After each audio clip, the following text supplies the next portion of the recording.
La energía nuclear es la energía en el núcleo de un átomo.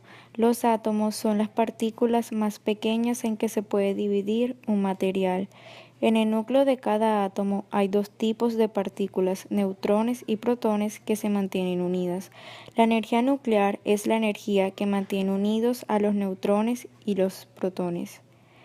La energía nuclear se puede utilizar para producir electricidad, pero primero la energía debe ser liberada. Esta energía se puede obtener de dos formas: fusión nuclear y fisión nuclear.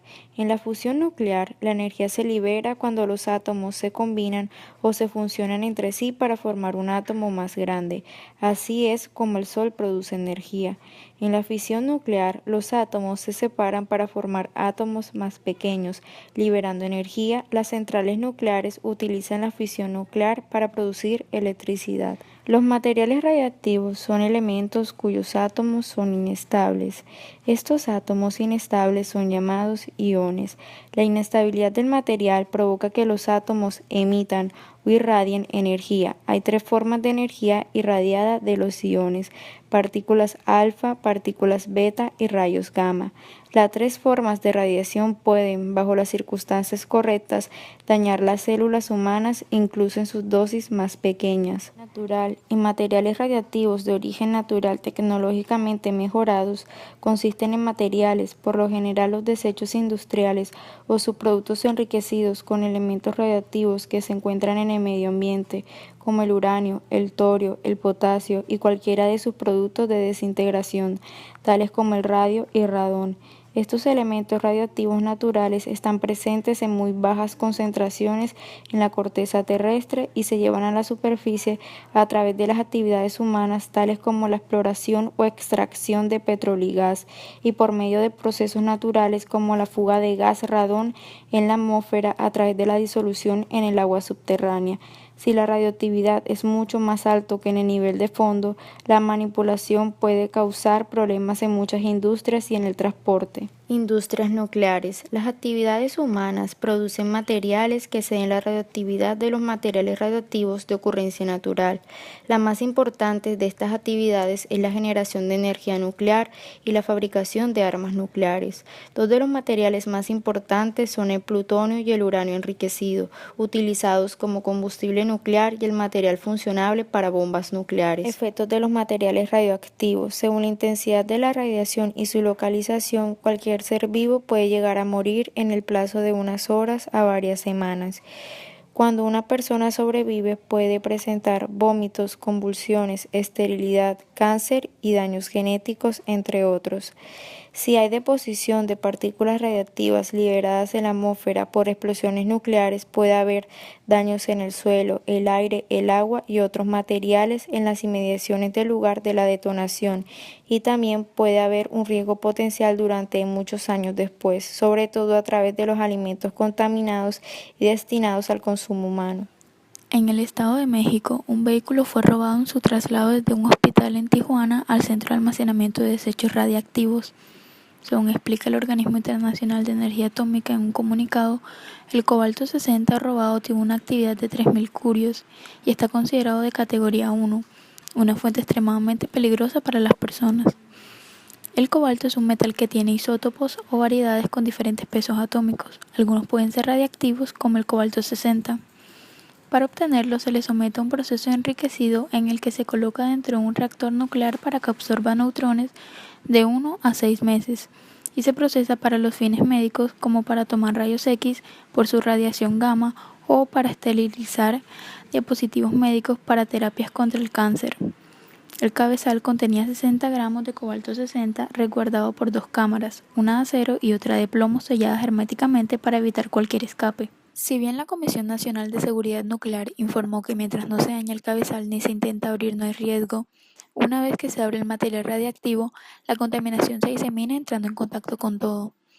El efecto de la radiación puede verse en minutos, horas o días, dependiendo de la intensidad de la fuente radiactiva, y eso depende de qué tan enriquecido se encuentre. Los efectos para quienes entren en contacto con el material dependerán de qué tan energético se mantenga o no el material radiactivo, además de si es manipulación directa y por cuánto tiempo. En las primeras horas después de entrar en contacto con el material, se sentirá mareo y náuseas. Después se presentará enrojecimiento de la piel en el área que tuvo contacto y en otras partes del cuerpo. En su efecto más grave, se escamaría la piel y después se caería dejando el tejido libre, lo que puede provocar infecciones que solo pueden ser tratadas por un médico nuclear especializado en radiación. En uno de los escenarios más graves, quienes lo manipulen podrían perder la vista e incluso tener que someterse a un trasplante de médula ósea por la contaminación de su sangre y sistema inmune. Cuando una persona se contamina con material radiactivo, se irradia, es decir, las células se ionizan afectando hasta el ADN, rompiendo los enlaces de los átomos de las células, incluidas las de la sangre, sus glóbulos rojos y blancos, hasta dañar la médula ósea y provocar mutaciones o cáncer. En cuanto a este evento particular, las autoridades están evaluando el potencial de exposición de radiación a las personas que pueden haber estado cerca de la fuente sin blindaje. Y aunque los hospitales han sido alertados para buscar síntomas de dicha exposición, refieren que con base a la información disponible hasta ahora no existe riesgo de contaminación. El 26 de abril de 1986, en la central nuclear de Chernobyl, Ucrania, y como consecuencia de un simulacro de avería, una sucesión de accidentes desembocaron en el sobrecalentamiento del núcleo del reactor nuclear. El hidrógeno del agua utilizado en la refrigeración del combustible nuclear reaccionó con el circonio, que recubría las vainas de uranio, produciendo una explosión y un incendio que continuaría activo durante 10 días. El humo producido propagó numerosos tipos de materiales radiactivos en gran parte de Europa, especialmente los radionucleidos de cesio-137 y yodo-131. Este último tiene una vida media de 8 días, mientras que el cesio-137 tiene una vida media de 30 años. Es por eso que todavía es medible en el suelo y en algunos alimentos de zonas de Europa. Para sellar las fugas y cortar las emisiones radiactivas se construyó en 206 días un sarcófago de hormigón que encerró el reactor. Concebido para un uso útil de 30 años, las inclemencias atmosféricas han degradado su estructura produciéndose grietas por donde se ha liberado polvo radioactivo. Los materiales radioactivos liberados a la atmósfera se estimaron en unas 500 veces mayores que los de la bomba atómica arrojada en Hiroshima en 1945, causando la muerte directa de 31 personas. La nube radioactiva forzó la evacuación de 116.000 personas en los meses posteriores a la catástrofe y otras 220.000 personas fueron reubicadas en los años siguientes. La zona de exclusión, conocida como Valle de la Muerte, se ha aumentado de 30 a 70 kilómetros cuadrados y ningún ser humano jamás será capaz de vivir en él de nuevo. Algunos de los contaminantes que infectan el suelo y el aire, como el plutonio, tienen una vida media de 24.400 años. Los materiales radioactivos tienen muchas aplicaciones. Entre las más comúnmente utilizadas están: en las construcciones se usan medidores portátiles para medir la cantidad de humedad y densidad de los materiales de construcción. En la industria automotriz se usan para probar la calidad del acero en los automóviles. Los detectores de humo dependen de una fuente radiactiva pequeña para hacer sonar la alarma cuando detecta fuego. Los sartenes antiadherentes son tratados con radiación para asegurar que el revestimiento de plástico se pegue a la superficie. Las fotocopiadoras utilizan pequeñas cantidades de radiación para eliminar la estática y evitar que el papel se pegue entre sí y obstruya la máquina. La audiografía, donde se hace una imagen en una película utilizando una fuente de radiación o, como comúnmente se dice, rayos X.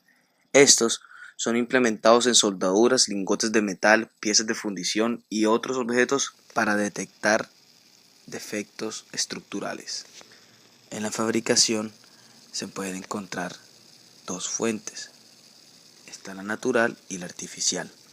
En la natural, un ser vivo puede estar sometido a radiaciones originadas en fuentes externas, es decir, materiales con los que no se toma contacto físico, o en fuentes internas, debido a la ingestión o inhalación de materiales radioactivos como consecuencia del pasaje de los mismos a la atmósfera o en las cadenas alimenticias a través de distintos mecanismos de transferencia. Y en las fuentes de radiación artificial, el 94,5% son consecuencias de aplicaciones médicas, diagnósticos y terapias, y solo 5,5% ocasionados por otras fuentes, ya sean lluvia radioactiva, centrales nucleares, industrias no nucleares, bienes de consumo ocupacional.